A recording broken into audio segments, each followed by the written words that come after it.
आम आदमी पार्टी ने राज्यसभा सेक्रेटेरिएट को ये कहा है कि राघव चड्ढा के पार्लियामेंट में बोलने पर रोक लगा दी जाए।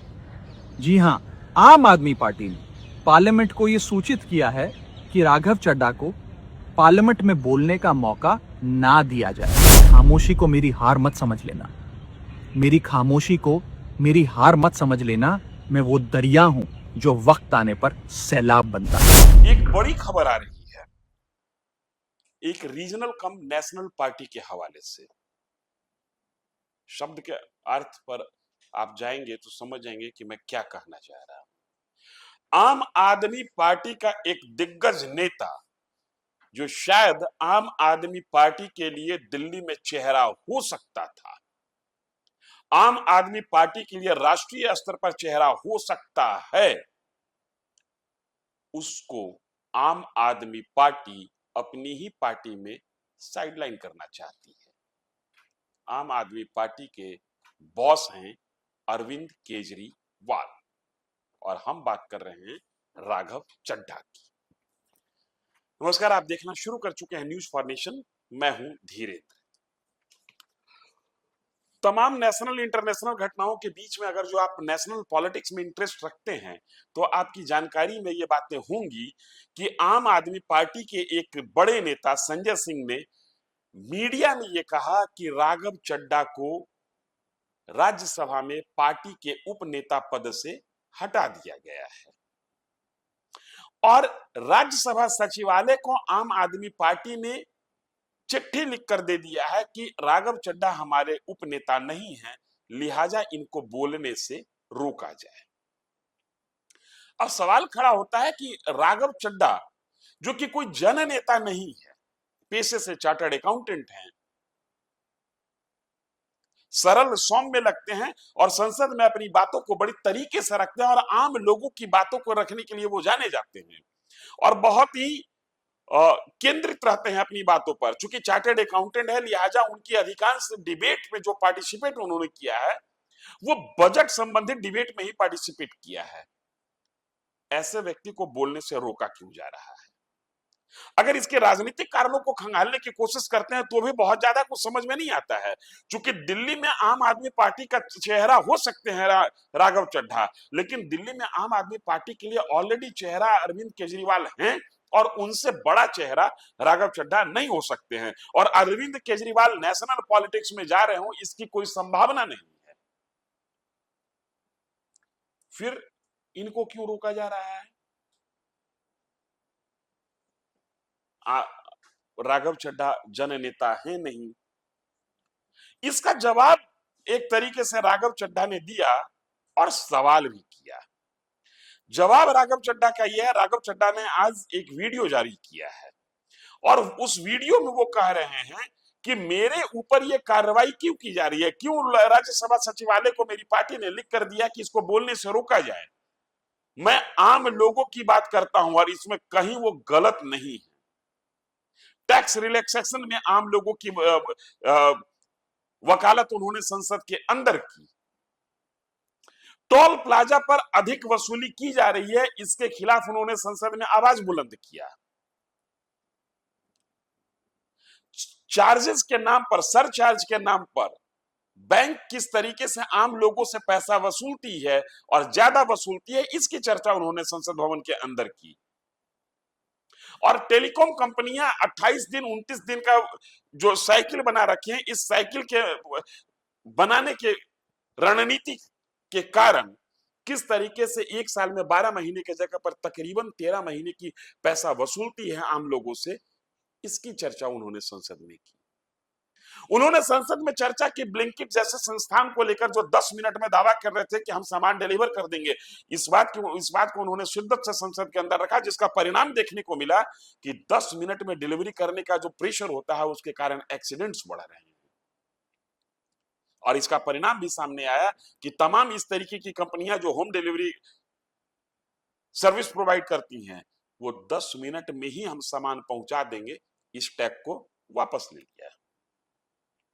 राघव चड्ढा ने संसद के अंदर खाना में मिलावट की मुखालफत की। राघव चड्ढा ने एयरपोर्ट पर हद से ज्यादा कीमत वसूलने, खाने की हद से ज्यादा कीमत वसूलने की मुखालफत की।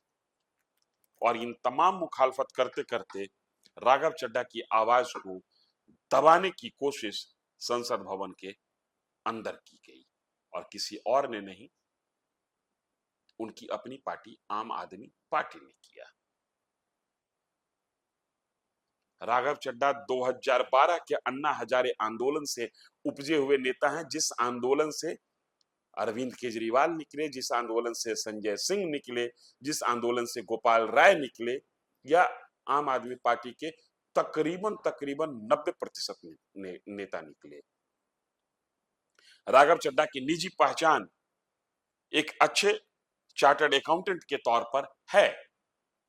राघव चड्ढा की पत्नी परिणीति चोपड़ा बॉलीवुड की एक सफल अदाकारा है, और एक समय तो जब राघव चड्ढा ने शादी नहीं की थी तब चर्चा कुछ और भी हो, जिस चर्चे का मजमून ये होता था कि राघव चड्ढा हो सकता है कि अरविंद केजरीवाल के परिवार का हिस्सा हो जाए, माने उनके साथ पारिवारिक संबंध हो जाए। ये चर्चा मुकाम पाती उसके पहले बॉलीवुड एक्ट्रेस परिणीति चोपड़ा से राघव चड्ढा ने शादी कर ली, और 2023 में ये शादी करते हैं। शादी के एक साल पहले ही 2022 में राघव चड्ढा को आम आदमी पार्टी ने राज्यसभा में भेजा, और किस कीमत पर भेजा। 2022 वो अंतिम साल है जब कुमार विश्वास आम आदमी पार्टी की ओर थोड़ी बहुत विश्वास की नजर से देख रहे थे। ये वो अंतिम साल था। जैसे ही इशारा हो गया कि अब कुमार विश्वास पर पार्टी का विश्वास नहीं, कुमार विश्वास तो निकल लिए, और राघव की एंट्री हो गई राज्यसभा के अंदर, और 6 साल होते होते राघव से पार्टी उब गई। ये समझ में नहीं आ रहा है कि ये राजनीतिक कारण है, या जिन विषयों पर राघव चड्ढा संसद के अंदर मुखर हैं, उनके मालिकों ने पार्टी पर दबाव बनाया, और उस दबाव का परिणाम है कि राघव चड्ढा की आवाज को दबाने की कोशिश हो रही है। हम आपको राघव चड्ढा का पूरा बयान सुनाते हैं और छोड़ जाते हैं इस सोच के साथ कि सोचिए राजनीति जा किधर रही है। आम आदमी की आवाज उठाने वाला आम आदमी पार्टी के नेता की आवाज को आम आदमी पार्टी ही संसद के अंदर दबा रही है। मुझे जब जब पार्लियामेंट में बोलने का मौका मिलता है, मैं जनता के मुद्दे उठाता हूं, और शायद ऐसे टॉपिक्स उठाता हूं जिसे आमतौर पर संसद में नहीं उठाया जाता है। लेकिन क्या जनता के मुद्दे उठाना, पब्लिक इश्यूज पे बात करना कोई अपराध है? क्या मैंने कोई गुनाह कर दिया, कोई गलती कर दी? Have I done something wrong? ये सवाल आज मैं इसलिए पूछ रहा हूं क्योंकि आम आदमी पार्टी ने राज्यसभा सेक्रेटेरिएट को ये कहा है कि राघव चड्ढा के पार्लियामेंट में बोलने पर रोक लगा दी जाए। जी हां, आम आदमी पार्टी ने पार्लियामेंट को ये सूचित किया है कि राघव चड्ढा को पार्लियामेंट में बोलने का मौका ना दिया जाए।